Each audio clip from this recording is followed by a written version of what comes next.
Somos apaixonados por cuidar de pessoas, acolher, oferecer conforto e dar atenção de forma humanizada é o nosso jeito de ser. Estamos a serviço da saúde e das vidas que cuidamos. Fazer todo mundo se sentir em casa é a nossa maior missão. Cada detalhe é pensado para oferecer o cuidado e o conforto que você merece. É por isso que o Hospital Unimed Erechim está de portas abertas para te atender. Nosso jeito de cuidar se faz presente em todos os ambientes do hospital. Aqui tem tudo o que você precisa para se recuperar e se sentir bem. A gente dá atenção à sua saúde enquanto você recebe todo o cuidado. Hospital Unimed, para você se sentir em casa.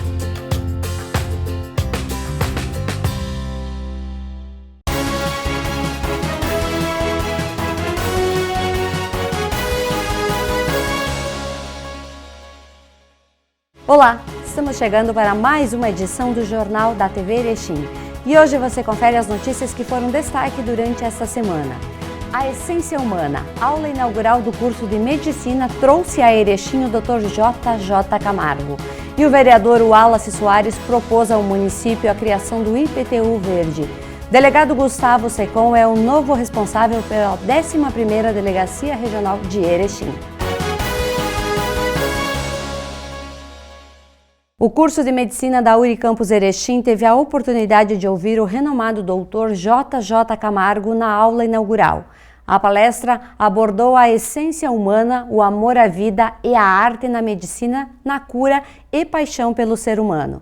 Uma noite de muita reflexão para os nossos futuros médicos. Acompanhe. Nós estamos aqui na Unicampus de Erechim para essa noite que vai ser espetacular. Uma noite de muito conhecimento, de troca de informações com um dos médicos que é referência no Rio Grande do Sul e, por que não dizer, no Brasil. Hoje, a palestra da aula inaugural é com o Dr. JJ Camargo. O Dr. JJ Camargo, que atua na área da medicina desde 1970. Ele é formado pela Universidade Federal do Rio Grande do Sul e especializou-se em cirurgia torácica e cursou pós-graduação na renomadíssima Clínica Mayo, em Minnesota, nos Estados Unidos. Ele é pioneiro no transplante de pulmão na América Latina e realizou o primeiro transplante duplo de pulmão.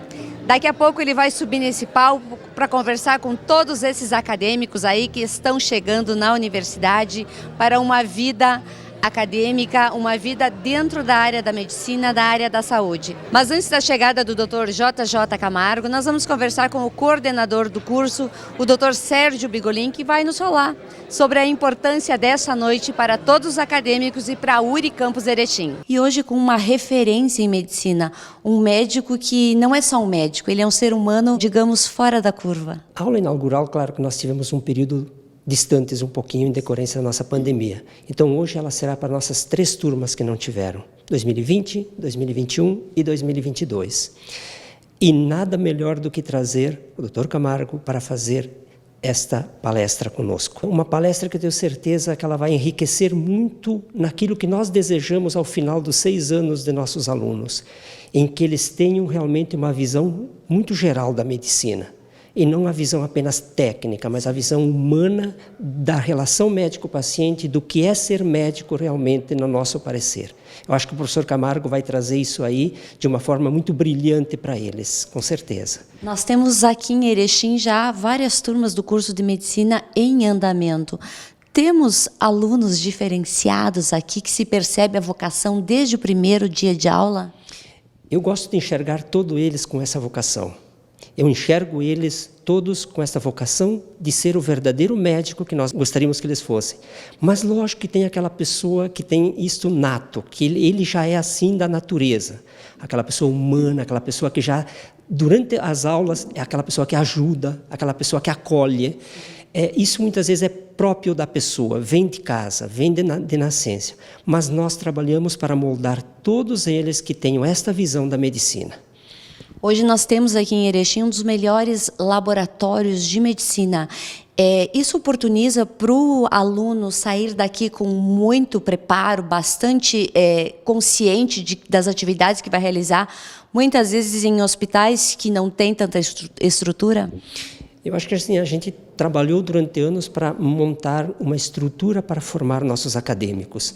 Esse laboratório de habilidades e simulação, ele é um diferencial nosso. Os laboratórios anatômicos e bioquímicos que nós temos, o próprio nosso Hospital Santa Terezinha, que é um hospital 100% SUS, a relação que nós temos com a Secretaria Municipal de Saúde, uma relação muito construtiva para a nossa Faculdade de Medicina. Então, nós acreditamos realmente que temos uma estrutura boa para formar nossos acadêmicos.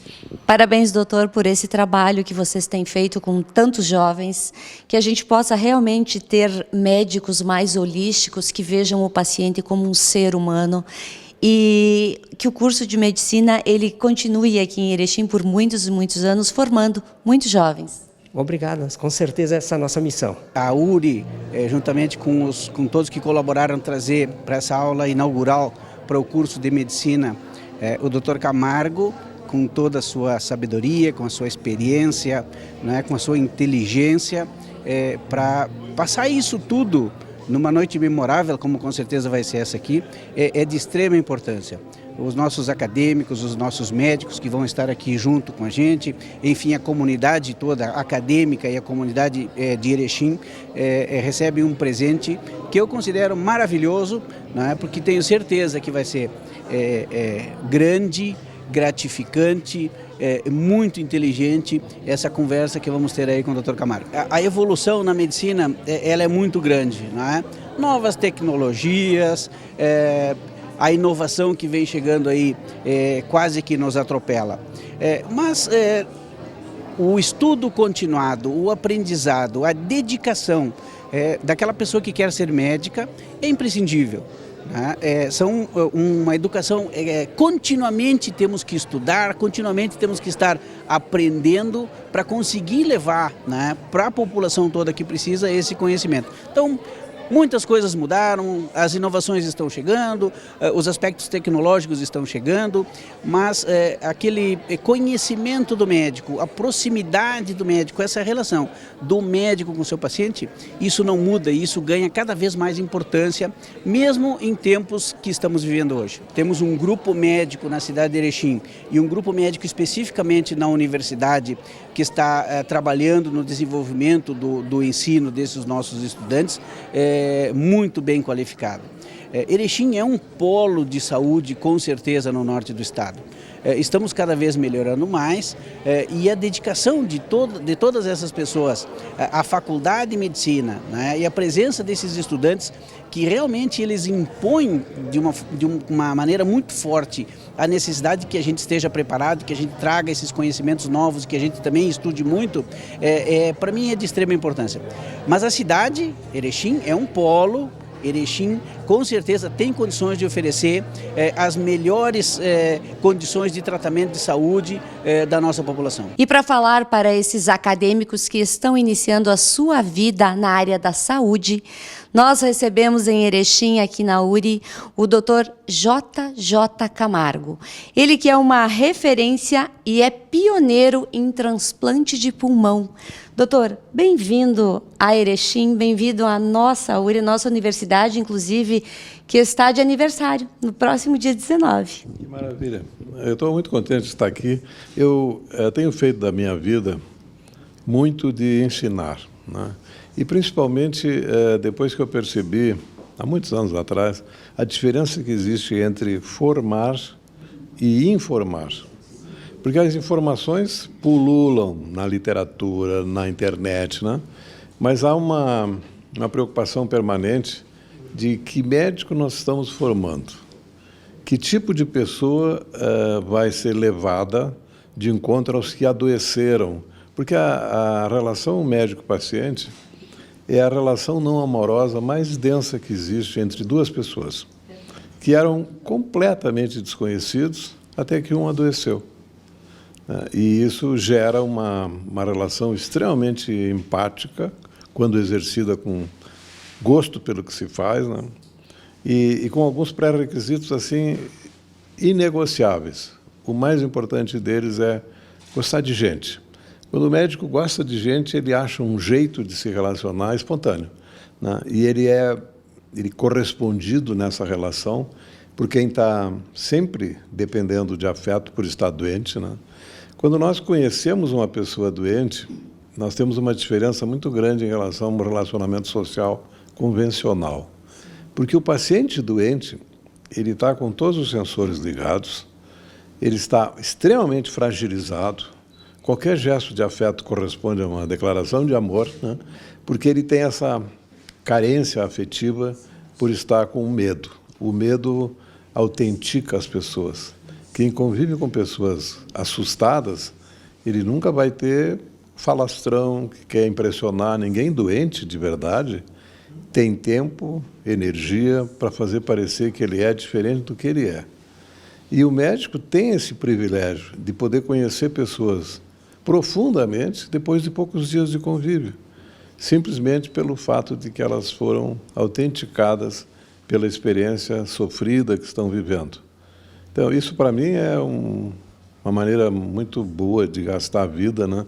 Quando você pode passar adiante a experiência que tem e perceber que as angústias dos jovens são as mesmas, qualquer que seja a época em que ele viveu, né? Ele está se relacionando de maneira diferente com o mundo, porque o mundo acelerou, né? Mas ele encontra pessoas que são exatamente iguais desde sempre. O medo da morte é igual, séculos e séculos, e esse é o grande conflito que a gente vive na medicina moderna, né? Nós temos que formar pessoas que acompanhem o tempo, que usem e abusem da tecnologia, mas que jamais permitam que a tecnologia substitua a relação pessoal entre o médico e o paciente. Pois é, doutor, às vezes a gente percebe um pouco de frieza nos médicos no atendimento, essa falta de empatia, não somente em médicos, no ser humano em si, está faltando empatia. E o senhor consegue transmitir muita empatia através dos seus textos e, pessoalmente, muito mais ainda. É uma característica sua ou o senhor se moldou no decorrer do tempo, da sua profissão, diante de tantas situações que o médico enfrenta diariamente? Eu acho que é uma grande tolice, eu que se apregou de que o médico acaba enrijecendo pelo convívio com o sofrimento, pela proximidade da morte. Eu acho uma bobagem, né? As pessoas são sensíveis e morrerão sensíveis, ou elas são toscas e não há o que faça mudar. Eu classifico os estudantes em 3 grupos. Os sensíveis, que vão aprender a chorar sem se esconder, que vão exultar, festejar, sofrer e tal, e vão compartilhar sentimento. Os indecisos e os irrecuperáveis. Os indecisos são a minha massa de trabalho, que eu acho que eles podem ser recuperados, né? Os que não têm ainda uma posição muito clara. E tem aqueles que, tem um monte de gente que se forma em medicina com a pretensão idiota de que ele vai ser famoso ou vai ficar rico, né? Infelizmente. E eles ficam, muitos deles, frustrados, porque descobrem que não é esse o caminho, né? Eu sempre faço um traçado assim, você pode pretender 3 coisas: ficar rico, ficar famoso, merecer gratidão. Se você trabalhar essa sequência de baixo para cima, você busca estimular a gratidão, você vai ficar conhecido. Se você ficar conhecido, é inevitável que você acabe ganhando dinheiro, porque as pessoas vão procurar um médico que é carinhoso com os pacientes e tal. Sabe? Se você puder escolher, você nunca vai escolher um rígido. E o rígido tem o castigo, que é ser tolerado pelo paciente. Com certeza. Esse é o maior castigo que tem. Quando o indivíduo não é capaz de despertar nas pessoas esse sentimento bilateral de afeto, de empatia, ele não é escolhido pelo paciente. Não ser escolhido obriga que ele seja tolerado, porque o sistema vai lhe trazer pacientes, né? Mesmo que ele não mereça, o sistema lhe traz pacientes. Sim. E lhe trazendo pacientes, rapidamente o paciente perceberá que ele, infelizmente, está sendo atendido por um médico que não correspondeu em nada à expectativa que ele tinha. Mas ele vai ter lá os seus problemas com o plano de saúde, muitas vezes ele não pode mudar de médico, e ele está submetido à tolerância. E aí a consequência é óbvia. Não tem nenhuma autoestima que resista à tolerância. Do ser tolerado é a coisa mais degradante que tem para a autoestima. E quando ela fica mútua e simétrica e bilateral, meu Deus, só o suicídio salva essa dupla, né? Doutor, a gente precisa olhar o ser humano, não somente o paciente, mas o ser humano em si, no todo. Entender as suas fragilidades, entender as suas dificuldades. Mas quando somos médicos, estamos diante de uma pessoa que chega com muitas reclamações, com muitas dores, é preciso olhar ele em todos os sentidos para compreendê-lo? A regra básica é você precisa ouvir.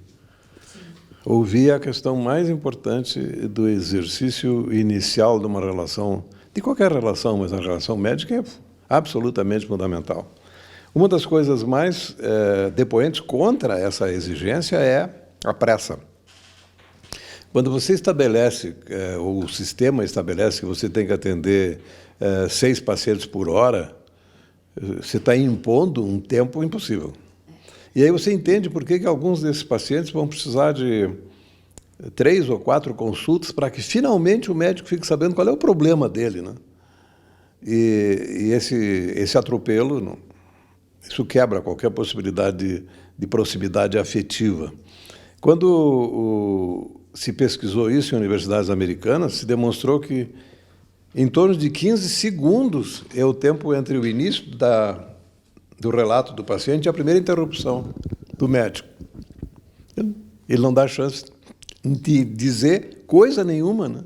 E essa relação vai ser sempre superficial, né? O que eu acho que nós temos que fazer é usar bem o tempo. Isso é importante. Se são muitas pessoas para serem atendidas, use bem o tempo, né?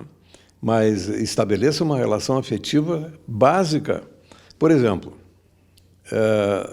o primeiro toque no paciente, né? Tem médico que não dá a mão para o paciente, né? É uma relação comercial e o balcão está entre eles, né? Isso é um horror. Pretender que exista afeto nessa relação. Muitos dos pacientes, na verdade a maioria dos pacientes consulta médicos, especialmente se consulta que ele não tenha que pagar, né? Que o plano paga. 70% dessas consultas envolvem pessoas que não têm doença orgânica. São pessoas que foram atraídas pela ideia de que pode conversar com a pessoa pretensamente treinada em ouvir, né? Aí tu imagina o tamanho da decepção quando ele encontra um apressado que não tem tempo para perder. Quer dizer, quando é isso, aí é uma tristeza inconsertável. Isso nós estamos vendo muito na medicina de convênios, com pressão de gestores que estabelecem metas e o médico fica espremido. E ele é o pior, a coisa mais injusta é que o médico é o para-choque do sistema, né? O médico é a figura exposta para o paciente julgar a medicina que está acontecendo. Não é o secretário de saúde, não é o gestor do plano de saúde, é o médico que é a única criatura visível representante desse sistema que é cruel, excludente e frequentemente péssimo para quem presta o serviço, para quem recebe o serviço, e todo mundo fica muito infeliz, né? Nós, seres humanos, nós temos um pouco de dificuldade, muitas vezes, de admitir os nossos erros, as nossas falhas, dizer que erramos, dizer que precisamos consertar alguma coisa. Para o médico, por que essa resistência, muitas vezes, em dizer que errou? Eu não sei. Eu acho que a coisa mais fácil, quando você tem uma relação afetiva de confiança, é você admitir que podia ter sido melhor. Eu já fiz erros que eu fui consolado pela família, sabe? Aliás, isso é uma coisa que se aprende facilmente. A imensa maioria das demandas judiciais em medicina envolve relação médico-paciente turbulenta. Houve algum desafeto no meio do caminho, né? Porque eu tive um período que fui titular do Conselho Regional de Medicina, e isso para mim era uma rotina, né? Sempre que tinha algum processo, tu procurasse no processo, em algum lugar houve um atrito grosseiro, uma ofensa, uma humilhação, e uma discriminação, e aí as coisas não consertam mais. A relação médico-paciente tem essa exigência, né? Ela parece relação com a sogra. Se começar bem, provavelmente termina bem. Mas se começar mal, não tem conserto, né? Como é que o senhor avalia a saúde no Brasil? Será que nós vamos chegar num patamar de ter uma saúde igualitária para todos? A saúde no Brasil é a saúde que é a cara da desigualdade social, né? Porque nós temos ilhas de excelência em medicina equiparáveis aos melhores hospitais do mundo, né? Quem viajou, quem conhece medicina de outros lugares, sabe isso, né? Encontra-se em centros especializados no Brasil medicina irretocável, né? E no outro extremo você tem uma saúde pública extremamente carente, excludente. E esse tipo de diferença é a expressão real da diferença social, da disparidade social que é a norma no país. Nós temos gente muito rica, gente muito pobre.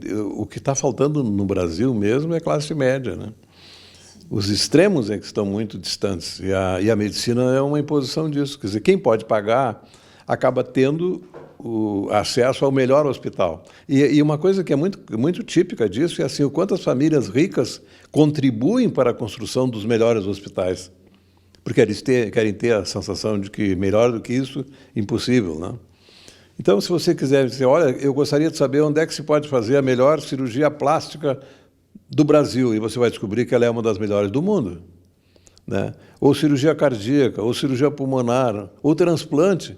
O Brasil tem o maior programa de transplante do mundo, e aí com uma diferença da maioria dos países que eu acho muito favorável para nós, que nós temos um grande serviço de transplante de órgãos do mundo em saúde pública, né?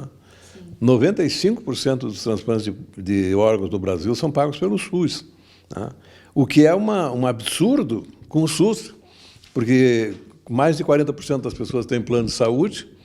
Na hora de fazer o transplante é pelo SUS, porque a Agência Nacional de Saúde não acha que nós tenhamos que pagar transplante de coração, de fígado, de pulmão. Se você fez um plano de saúde, pagou o plano de saúde a vida toda, se você precisar de um transplante e não for de fígado, de córnea ou de medula, você vai fazer pelo SUS. Estar hoje aqui na URI Campus Erechim falando para esses jovens que vão iniciar a sua vida dentro da medicina, qual é a sensação?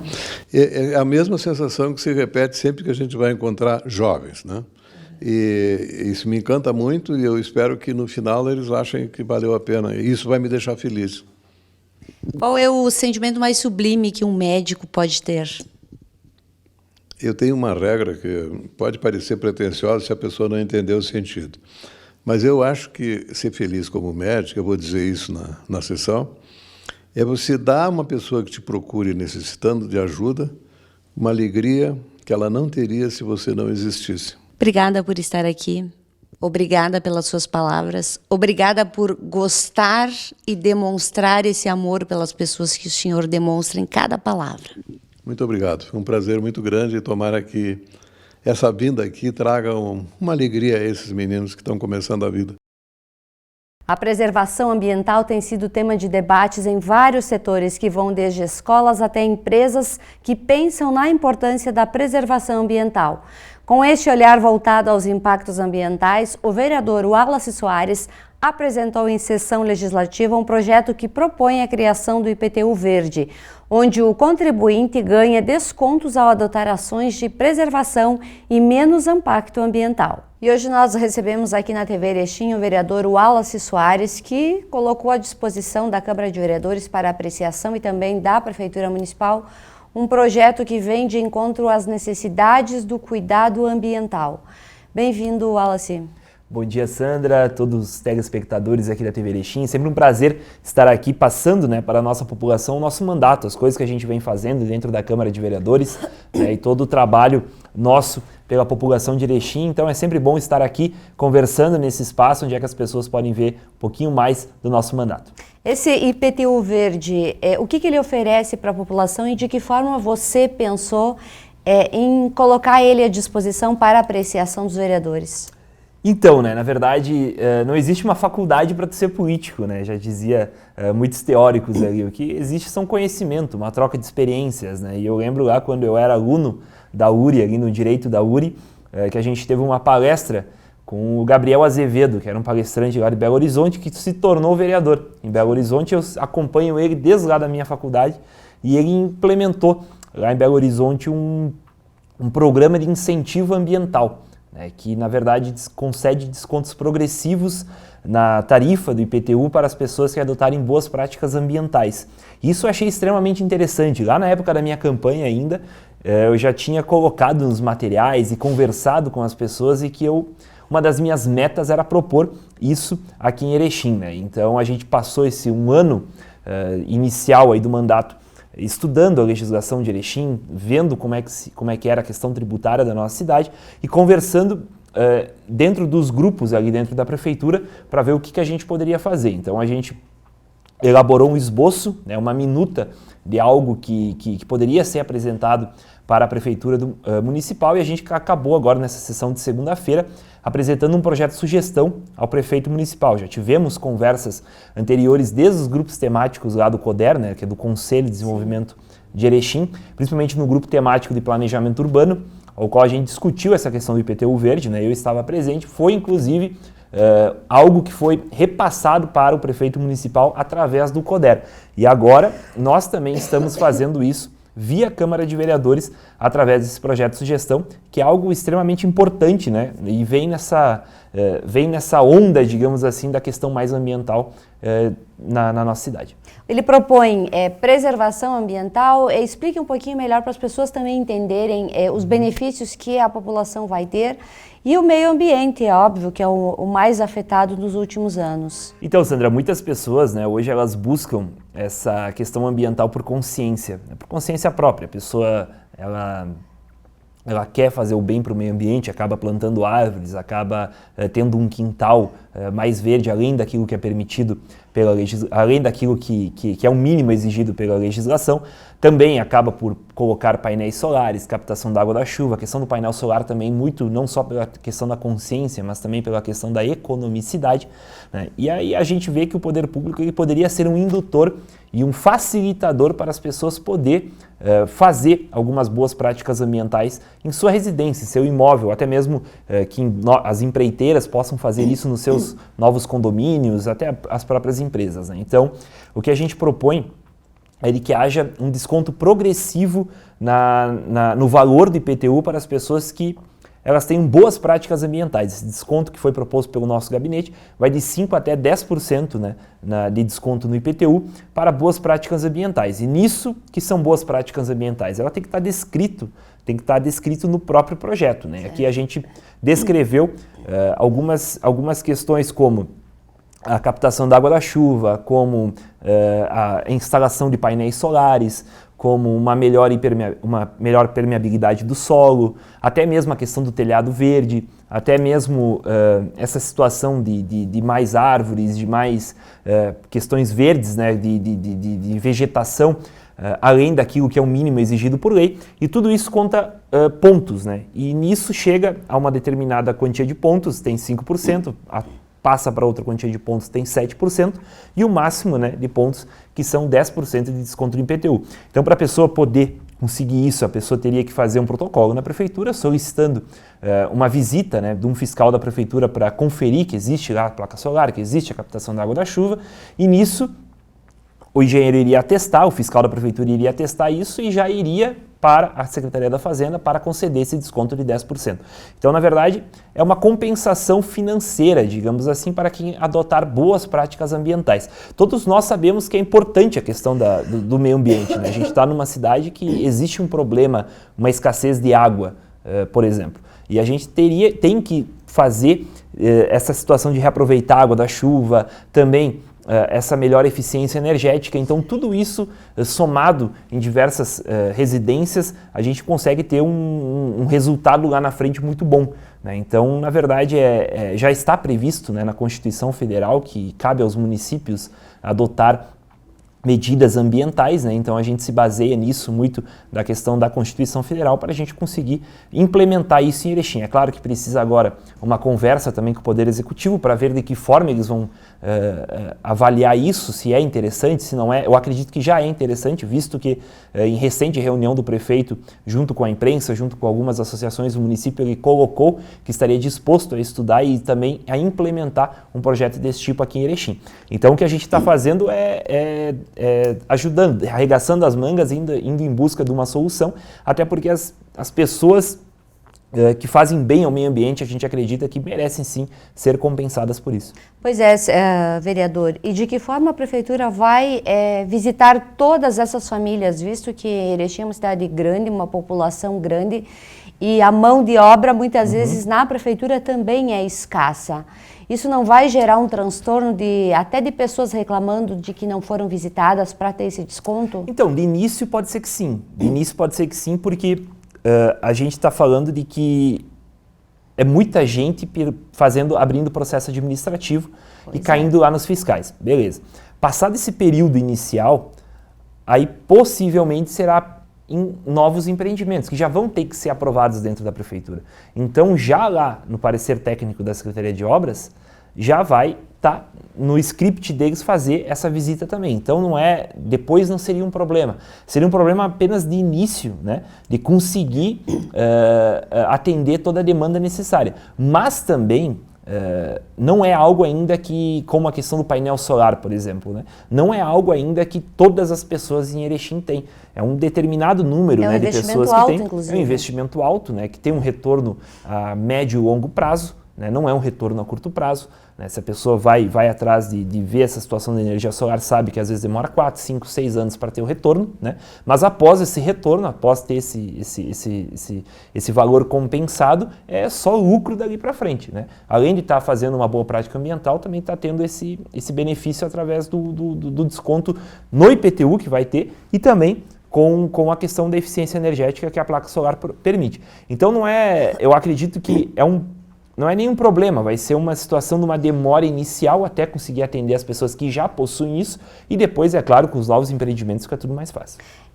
Você já apresentou isso para os vereadores na Câmara. Como é que foi a aceitação e de que forma esse projeto vai ser executado agora? Não, foi muito bom, acho que os vereadores eles compreenderam isso e houve muitos elogios também, eu acredito que é algo bem que vem de encontro com essa modernização da cidade que a gente está pensando, até porque antes da sessão de segunda houve uma tribuna livre onde o secretário do Meio Ambiente foi até a Câmara de Vereadores explicar um projeto que está indo agora para a Câmara, que visa também mais ou menos isso, mas em áreas rurais, onde visa uma compensação financeira para agricultores que preservaram leitos de rio, que preservaram as nascentes. Então, a gente já está nessa parceria no meio urbano, né, através deste projeto, e também no meio rural. Então, a gente está vendo que é algo que cada vez mais a gente vai estar modernizando a gestão pública, né, e então isso é bem importante.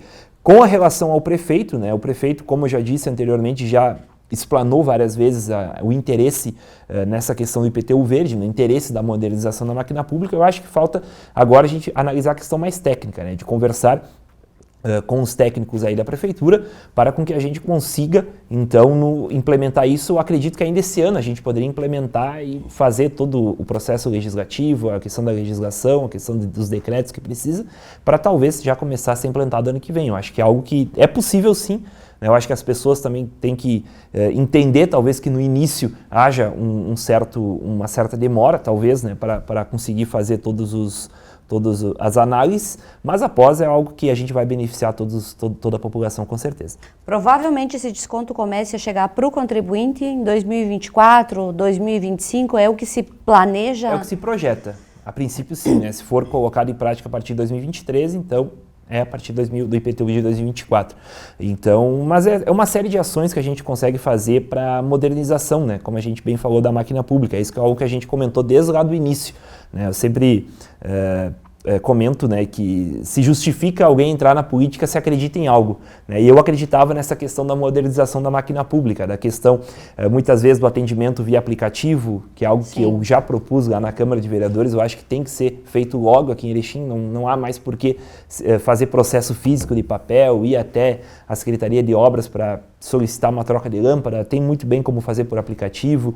Eu acho também a questão do processo digital, também a questão do IPTU verde. Nós já temos câmeras de vídeo de monitoramento, a gente tem agora, como já foi proposto por mim também, já foi aprovada a legislação da iluminação a LED, então tudo isso vem para nós conseguirmos modernizar a nossa cidade, e então é uma soma de esforços aí. Foi nisso que eu acreditava antes de entrar na política, é isso que eu estou pondo em prática agora.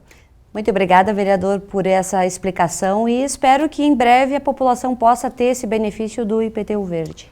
Obrigado, Sandra, pelo espaço. Obrigado a toda a equipe aqui da TV Erechim. É sempre muito importante, muito bacana estar aqui. A gente se sente bem aqui, então é sempre um prazer retornar. E um grande abraço aí para toda a população aí da nossa cidade. Nosso gabinete está sempre aberto para tirar dúvidas e atender as demandas das pessoas. No próximo bloco, você confere.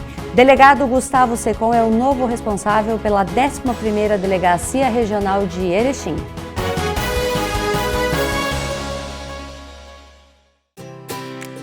Somos apaixonados por cuidar de pessoas, acolher, oferecer conforto e dar atenção de forma humanizada é o nosso jeito de ser. Estamos a serviço da saúde e das vidas que cuidamos.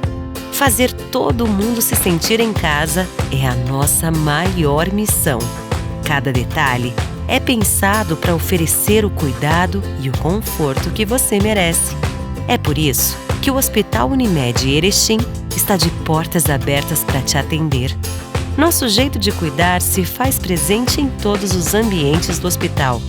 Aqui tem tudo o que você precisa para se recuperar e se sentir bem. A gente dá atenção à sua saúde enquanto você recebe todo o cuidado. Hospital Unimed, para você se sentir em casa.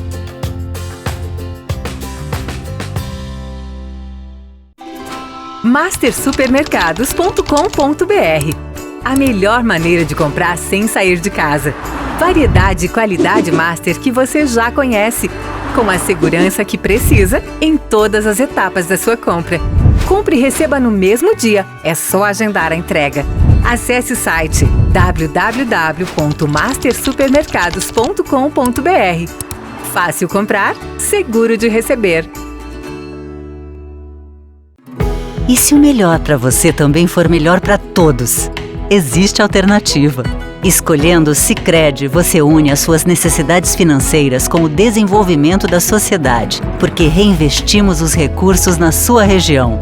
Somos a alternativa que oferece soluções financeiras ideais, taxas justas e atendimento próximo, humano e digital. Escolha o Sicredi, onde o dinheiro rende um mundo melhor.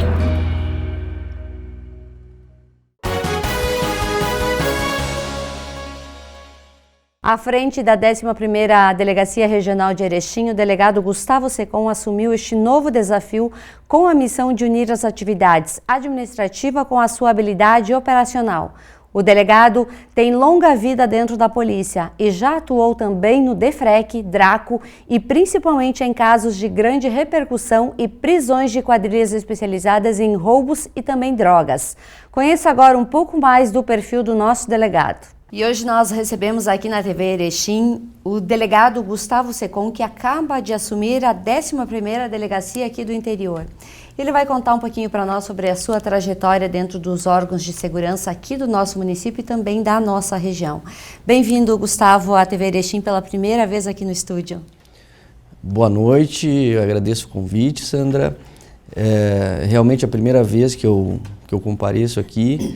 Sempre acompanho o programa e confesso que já estava com vontade de vir aqui também para participar, né? Esse evento recente aí que foi a minha nomeação como delegado de Polícia Regional, como tu bem disseste, a minha carreira praticamente toda eu fiz aqui no município de Erechim. Sim. Passei por diversas delegacias, não só aqui de Erechim, mas de toda a região.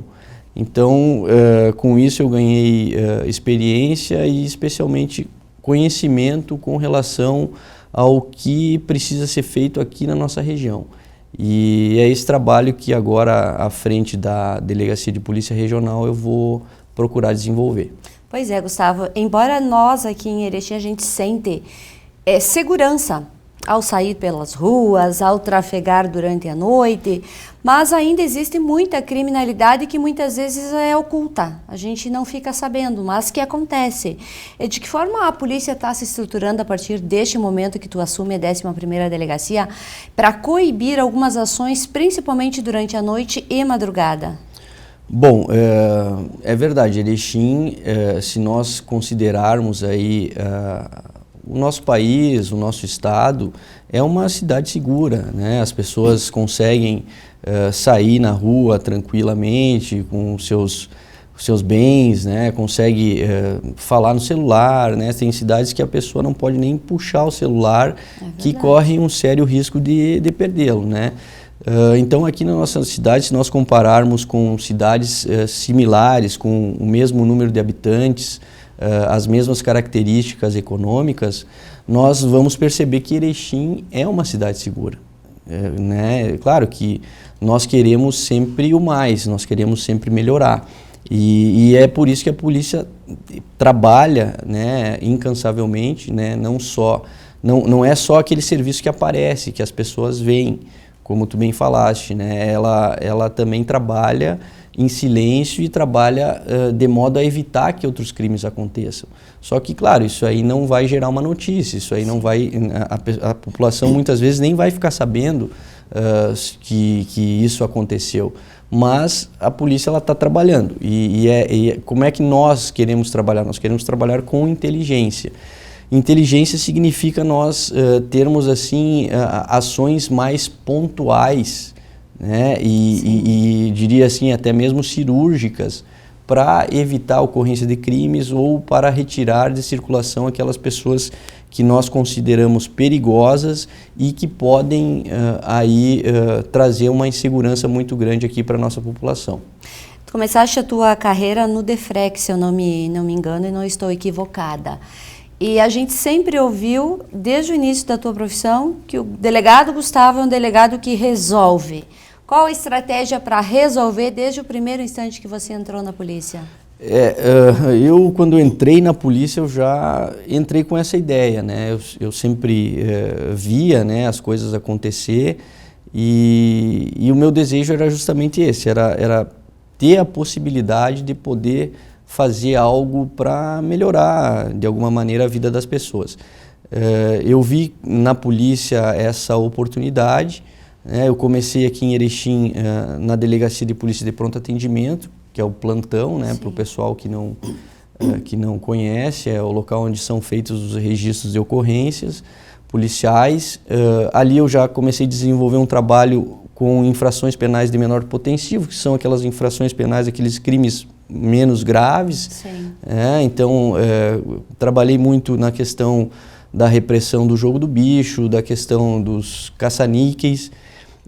Logo em seguida foi criado aqui em Erechim um grupo de investigações especiais, que na época era denominado como GIE, e esse grupo ele tinha atribuição para investigar o tráfico de drogas e também roubos, né, e homicídios, que eram os crimes assim, que são os crimes mais graves, tradicionais e mais graves.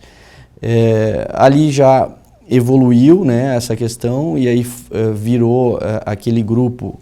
Deu tão certo que na época do delegado regional era o delegado Gerson Fraga, ele idealizou e junto com os demais colegas da Polícia Civil na criação da DEFREC, que daí seria uma delegacia que teria mais estrutura para continuar nesse trabalho, né, que vinha dando um resultado muito positivo e também dar mais condições, né, para o pessoal que estava ali atuando diretamente fazer continuar o trabalho.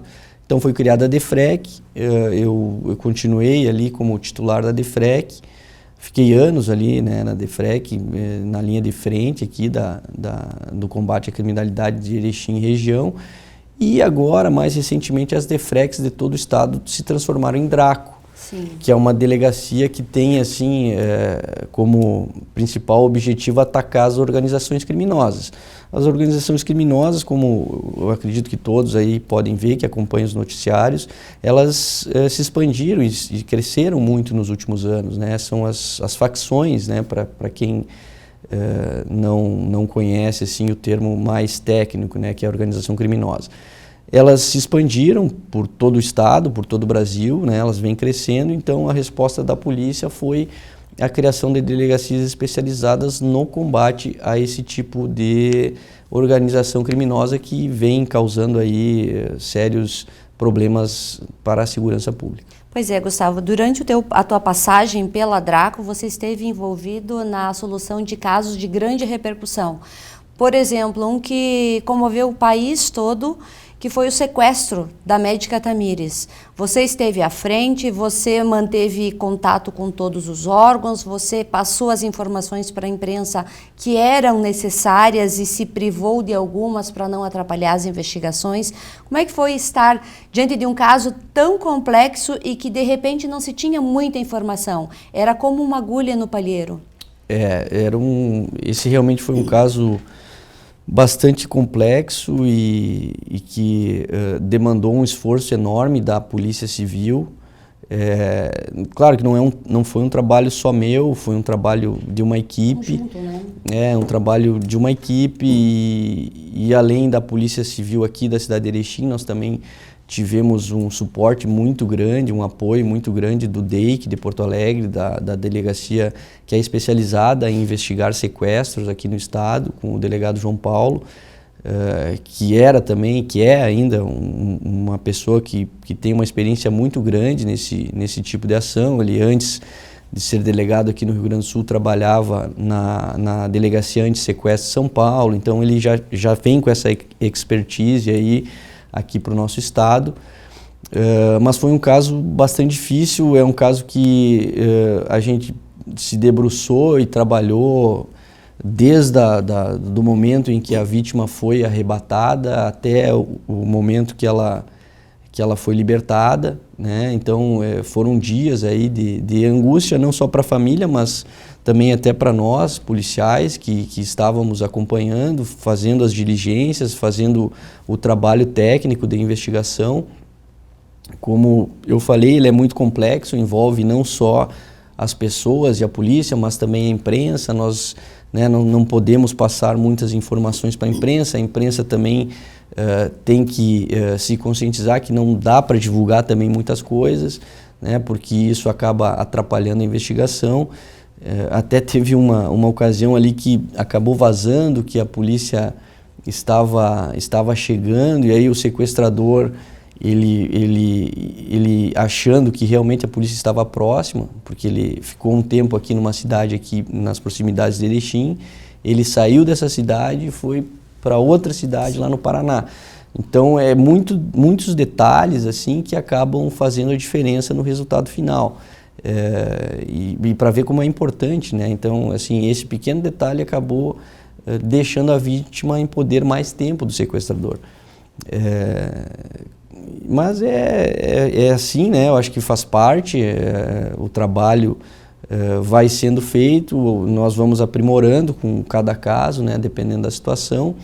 Esse foi um dos vários casos aí que nós tivemos a felicidade aí de ter um resultado positivo, né? Como eu falei, a gente não trabalha sozinho, eu sempre tive pessoas trabalhando comigo, policiais assim, muito dedicados, competentes, que eu tive assim a oportunidade de montar a minha equipe. Sim. Isso não é comum, né? Porque nem sempre a gente consegue montar a sua equipe de trabalho, principalmente no setor público, com as pessoas que você deseja trabalhar, né? Então, na época eu tive essa oportunidade, né, de poder escolher, de poder montar o meu time, né?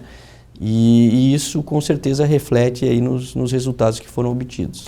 Também uma participação sua aí nesse período em estar à frente dessas, lidar com essas quadrilhas especializadas em roubos de banco, que também causam bastante transtorno e perdas, não só financeiras, mas também de vítimas que acabam envolvidas muitas vezes sem querer nessas situações. Nós tivemos aqui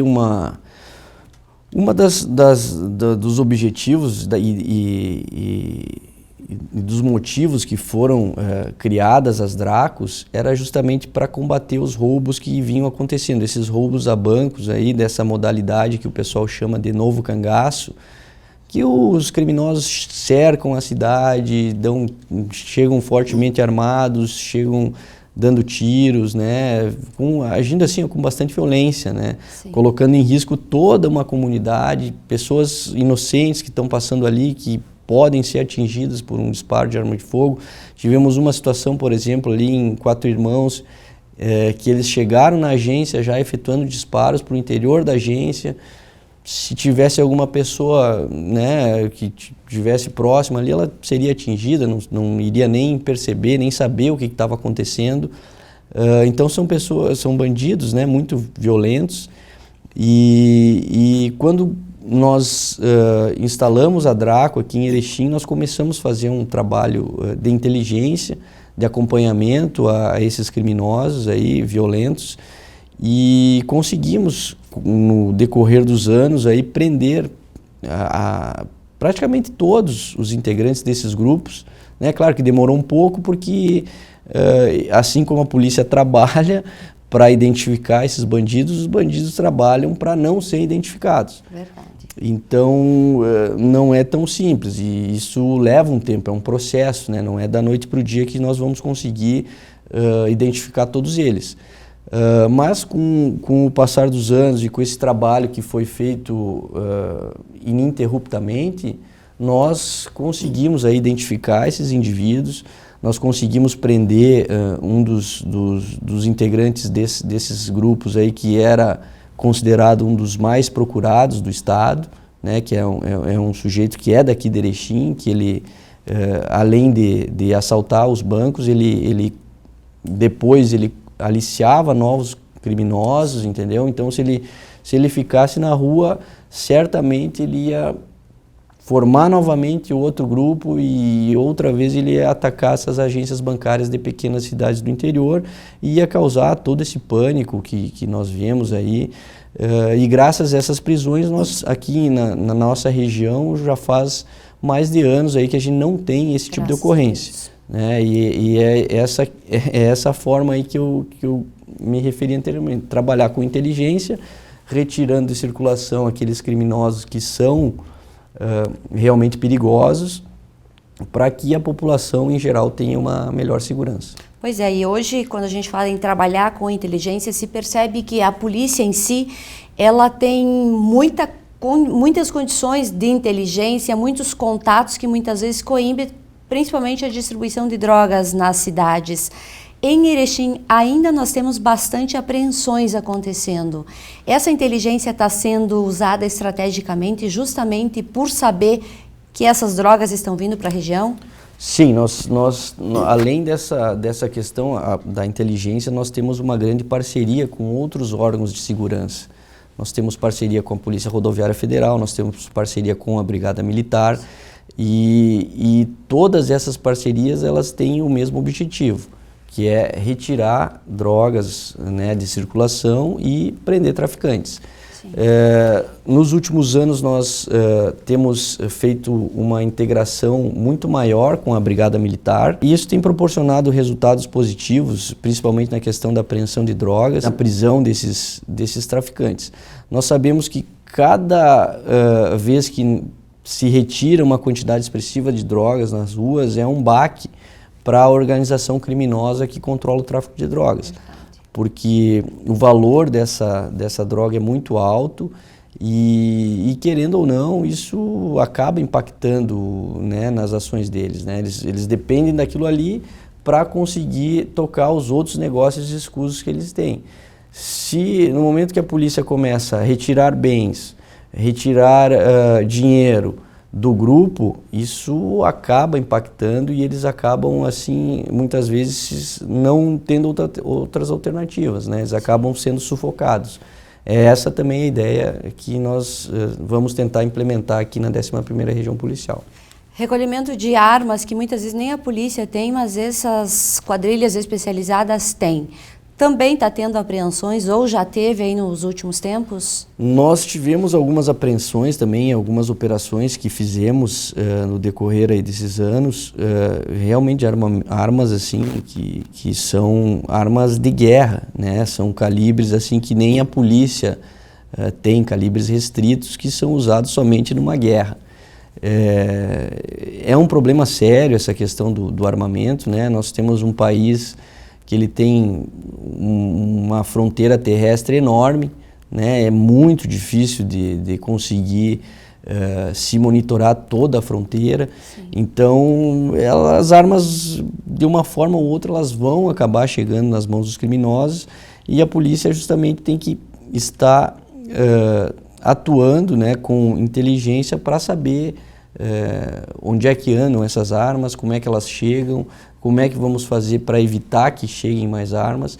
Isso também, esse é um trabalho que aí não compete só a Polícia Civil, compete também a Polícia Federal, a Polícia Rodoviária Federal, e isso vem sendo feito, só que, claro, é muito difícil coibir todos os crimes ou evitar que todos os crimes aconteçam, alguma coisa vai acontecer.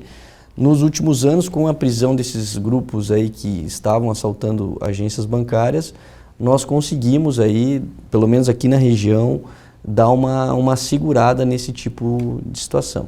Certo. Operação Parador 27, inclusive, aconteceu no estado todo, né? Aqui em Erechim, como é que ela se encerrou? A Operação Paradouro 27 é uma operação que tem como objetivo combater a exploração sexual infantil. É uma exploração nacional que é desencadeada agora no mês de maio, que é um mês de conscientização e de combate justamente a esse tipo de crime, que é um crime que qualquer indivíduo aí, qualquer pessoa sabe, né, que é algo repugnante, explorar sexualmente uma criança, um adolescente, enfim, coisas que não podem acontecer. Juntamente com a Brigada Militar, né, nós fizemos fiscalizações em diversos pontos aqui da cidade que poderiam, em tese, haver alguma exploração de prostituição com crianças, com adolescentes. Além disso, a Delegacia Especializada no Atendimento à Mulher aqui de Erechim fez diversas ações nesse período, executando mandado de buscas, executando mandado de prisão. Então, é uma situação que preocupa muito. Infelizmente, os casos de exploração sexual também, na maioria das vezes, para ser bem claro, ela ocorre dentro da família ou de algum familiar próximo ali. Então tem muitos casos que, infelizmente, a polícia não sabe ou vem ficar sabendo muito tarde, mas é uma questão de repressão e de conscientização. É por isso que a Operação Paradouro 27 foi desencadeada, por esses dois motivos. Tanto para reprimir, quanto também para conscientizar, prevenir que isso aconteça. Outra questão que muitas vezes nós, pessoas comuns, não entendemos é as prisões que acontecem de pessoas que são altamente perigosas, mas que de repente, por uma decisão da justiça, elas voltam para a rua e cometem os mesmos crimes. A justiça muitas vezes atrapalha o trabalho da polícia? Hoje assim o nosso sistema judicial ele é bem complicado, né? Como tu bem falaste, muitas vezes acontece o indivíduo ser preso, logo em seguida ele é solto, né, por algum remédio judicial, por algum recurso. E nós, policiais, sabendo como o sistema funciona, nós tentamos trabalhar dentro do sistema, mas procurando sempre deixar aquele indivíduo mais tempo preso ou prender ele novamente, enfim. Isso é uma questão que nós agora vamos ter a oportunidade de escolher candidatos, né, e vamos eleger candidatos. Quem faz a legislação hoje, que é aplicada, a legislação penal, é o Congresso Nacional. Então, nós, quando formos escolher os nossos candidatos, nós temos que entender, olha, o que a gente quer para o nosso país, que tipo de legislação a gente quer para o nosso país. E isso é uma escolha da população. enquanto não houver uma alteração significativa nas leis, infelizmente esse prende, solta, isso vai acontecer. Não diria nem que é uma questão da justiça, né? Eu acredito mais que é uma questão de legislação. Alterando a legislação, não vai ter muito o que ser feito, né? Aquele indivíduo vai ficar mais tempo preso, se assim for entendido. Delegado, você tem um perfil estritamente operacional e agora assume a delegacia regional, que também envolve uma parte administrativa. Como vai funcionar essa união de duas funções e de uma personalidade que é sua e com certeza não muda? A delegacia regional é uma delegacia que faz a administração de toda a região, né? Então, ela não executa propriamente a atividade fim da polícia. Sim. A atividade fim da polícia é a investigação. Investigação, identificar o criminoso e, se possível, retirar ele das ruas. Eu realmente eu gosto muito dessa parte da investigação, gosto muito da parte operacional. E para mim tem sido um desafio, né? Eu acredito que, além dessa questão administrativa, eu vou tentar também continuar atuando, pelo menos, não digo de maneira direta, mas pelo menos de forma indireta na investigação, fornecendo meios aí para o pessoal que está lá na ponta, para conseguir fazer um trabalho de excelência aí, que é o que a polícia sempre busca. Então, eu acho que conciliando tanto a questão administrativa e um pouco também dessa experiência que eu tive aí na questão da investigação e também na parte operacional, eu acho que vai ser possível aí desenvolver algo um pouquinho diferente. Hoje aqui na nossa cidade, na nossa região, nós temos um efetivo suficiente, nós temos veículo suficiente, nós temos estrutura suficiente? Nós temos hoje a maior dificuldade aqui na região é a questão do pessoal, né? Isso vem há muitos anos aí, infelizmente acontecendo. Não é só dessa administração, né? Isso quero deixar bem claro, isso é uma questão histórica.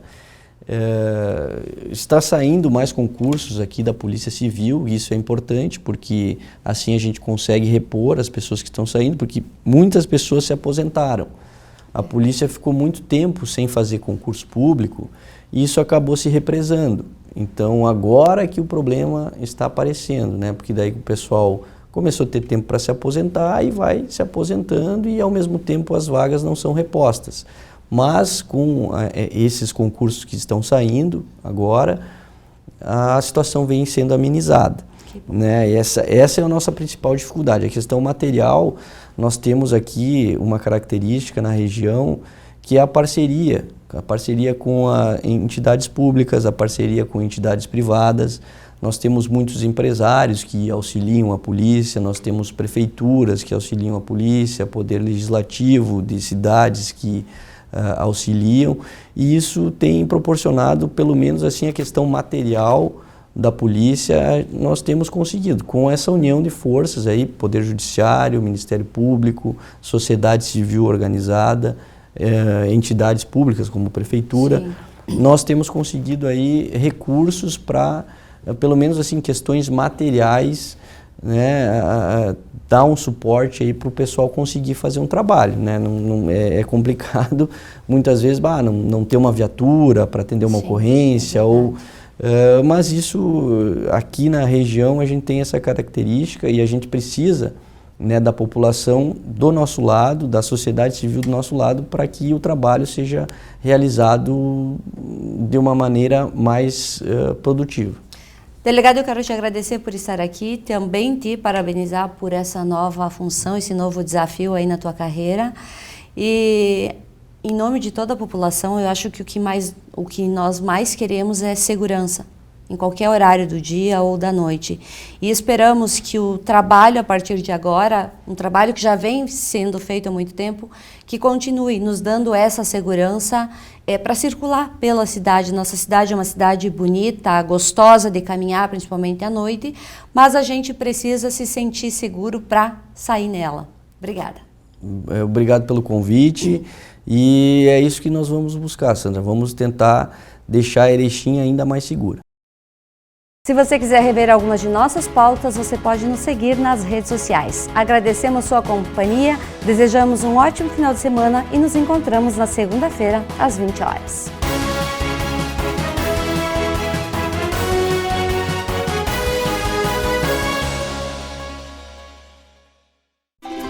mastersupermercados.com.br. A melhor maneira de comprar sem sair de casa. Variedade e qualidade Master que você já conhece, com a segurança que precisa em todas as etapas da sua compra. Compre e receba no mesmo dia, é só agendar a entrega. Acesse o site www.mastersupermercados.com.br. Fácil comprar, seguro de receber. E se o melhor para você também for melhor para todos?